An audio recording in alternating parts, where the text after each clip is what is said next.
Ito mga minamahal, pag-usapan natin yung 20 pesos na kilo ng bigas. Actually, nag-survey ako. Oo, kasama ko yung friends ko. Like parang sinabi ko sa kanila na, what if i-try natin yung 20 pesos na bigas, tapos yung tinatawag na 55 ata, something na ganon yung price.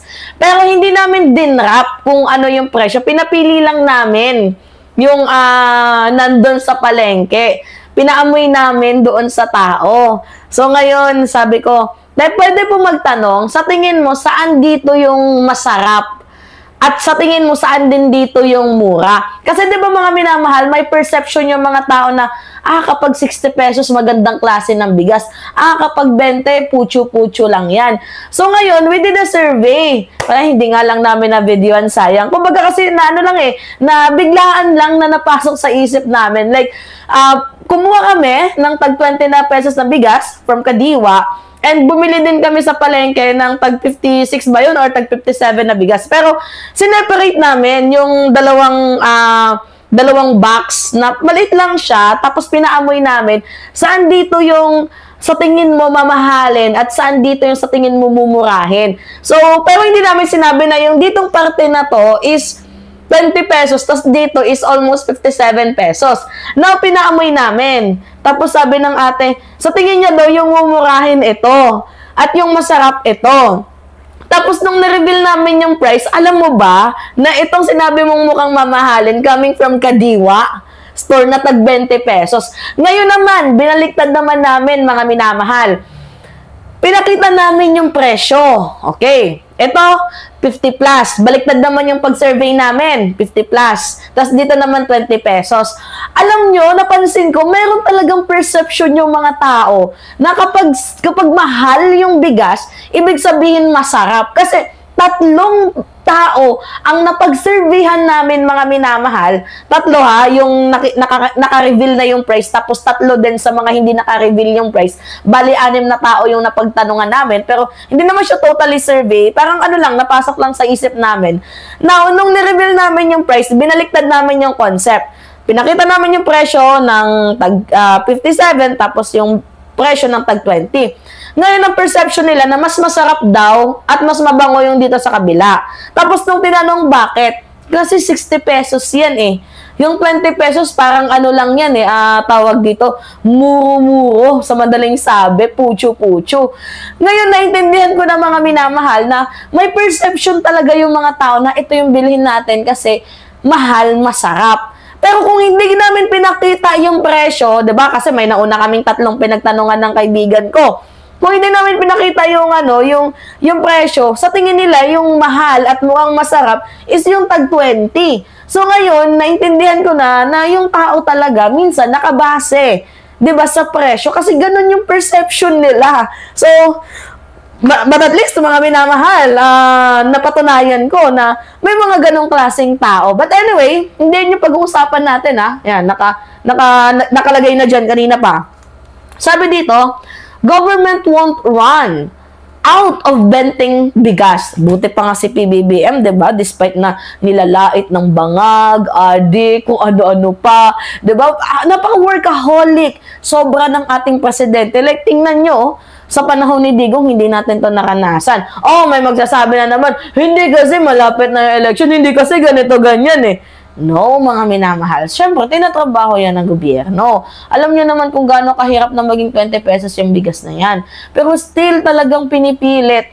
At hindi band-aid solution yan, mga minamahal. Talagang trying hard din ng ating government na ma-achieve yung dreams natin, yung dreams ng Pilipino, na yung 20 pesos na bigas, 'di ba? So, instead na laitin, what if magpasalamat na lang sana tayo, no?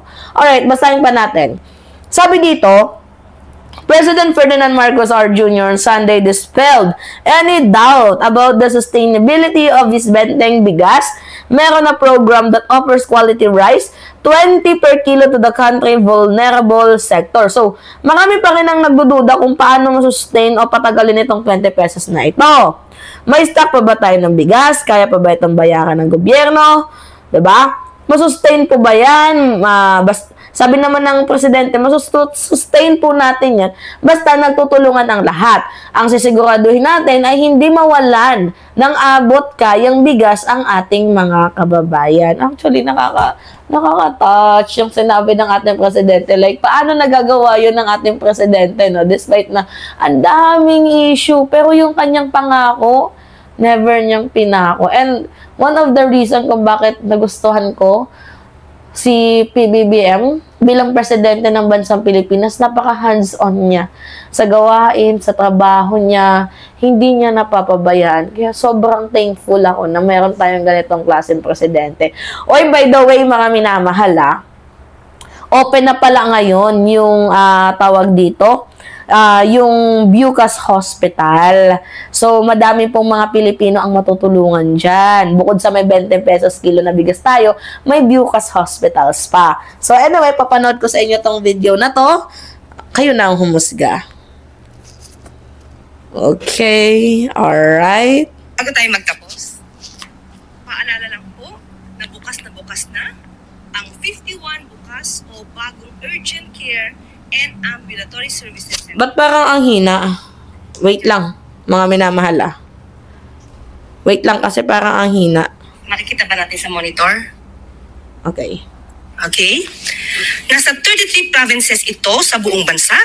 Wow. 26 na bukas centers ay nasa Luzon, 8 sa Visayas at 17 sa Mindanao. Ooh. Ayan po ang listahan sa inyong mga screen at kung kayo po ay malapit po dyan, maa-avail niyo po ang services na yan. Kayang-kayang serbisyuhan ng libre ng mga ito ang pangangailangang medikal ng 500 patients kada araw. Sa mga special medical procedure naman, maliit lamang pong halaga ang kakailanganin po. Alinsunod sa utos ni Pangulong Ferdinand R. Marcos Jr., sisikaping gawing 24/7 ang serbisyong handog ng mga bukas centers dahil walang pinipiling oras ang sakit. Samantala, sakaling nakagat o nakalmot kayo ng inyong mga alagang aso at pusa, nangangamba sa rabies, libre po ang pagbabakuna sa mga government hospital. Sa mga dudulog naman po sa private hospitals, may animal bite package naman ang PhilHealth. Bago tayo magtapos, actually, mga minamahal, ay, nagiging emotional ako ngayon kasi I have experience kasi. Like, you know, meron akong nakitang nakasabay, diba? Sabi ko nga sa inyo, tawag dito. Inuubo ako last week. Kaya nga nag-grant ako, diba, sa ating secretary ng Department of Health. Ngayon, alam ninyo, tuwang-tuwa ako kasi, diba, meron nga yung animal bite na yan. Sa private, ang isang turok, 3.7. 3,700 ang turok. Ang mahal, diba? Tapos, sobrang tuwa ako habang nag-aantay kami. Uy, dito ko sa ganyan-ganyan. Kasi libre lang dito sa hospital na to. Yan yung gobyerno ni PBBM, diba? Yan yung kanyang pamamahala. Kaya yung na-mention yung pangalan ni President Bongbong Marcos, lumaki yung tenga ko. Like, parang gusto kong sumali sa usapan. Pero syempre, diba, alam niyo naman na nakakahiya. Sino ba naman ako para sumali sa kanilang mga usapan habang ako ubo ng ubo? Diba? Nakakahiya naman yun, diba? Ubo ako ng ubo tapos sisingit pa ako sa usapan nila. So, anyway, mga minamahal, natuwa lang ako Natuwa ako sobra kasi 'di ba yung ang daming nang babash lang sa Facebook. Pero yung sa personal, yung mga nag-uusap-usap doon, yan yung ng adhikain ng ating gobyerno eh. Balita ko kay Mari ko ganito ganyan. Like mapapasabi na lang ako na talaga minsan yung survey hindi talaga siya nagma-match, mga minamahal. And by the way dahil nga pala sa ating panibagong PNP chief ng bansang Pilipinas, I feel like I am safer sa safest pa. Lumalabas si Mima ng gabi nang wala akong nakikitang issue, like, hold up. Maybe, I don't know, I don't want to, to experience that kind of, hold upping na yan. Pero mga minamahal, feel ko sobrang peaceful. Actually, sa gobyerno ni PBBM, like, yung kanilang atake, alam mo yun, yung tahimik lang, pero sumisigaw yung gawa. Ngayon, tingnan natin to mga minamahal, itong kay General Torre. Yan. Sabi dito sa balita, mga minamahal, kukumbinsihin namin kayo na bumaba ang crime rate. Actually, pansin ko lang in my own perception, yung pagka-appoint ni General Torre bilang Philippine National Police Chief, parang naging way siya para malinis yung image ng PNP. Dapat sa Senado, ganun din, no? Dapat yung maging SP sa susunod, kayang linisin yung masamang imahe ng Senado. Just like what happened ngayon sa kapulisan, nalilinis yung image na hindi maganda dulot ng mga past admin na appointee ni Digong. So, at yun ang pamamagitan ng pasiguro namin ay yung mararamdaman, makikita at inyong talagang maisasabuhay. Like, mga minamahal, I feel na parang I am safer right now sa panahon ni PBBM. Like, parang we have a peaceful, diba? Peaceful country because of General Torre. Thank you, General. Sobrang bait mo.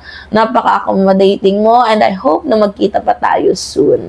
Yun lamang, mga minamahal. Share ko lang. Again, it's me, Alicia nyo. Nagbabalik ulit para sa ating panibagong video. Ingat, mga kababayan.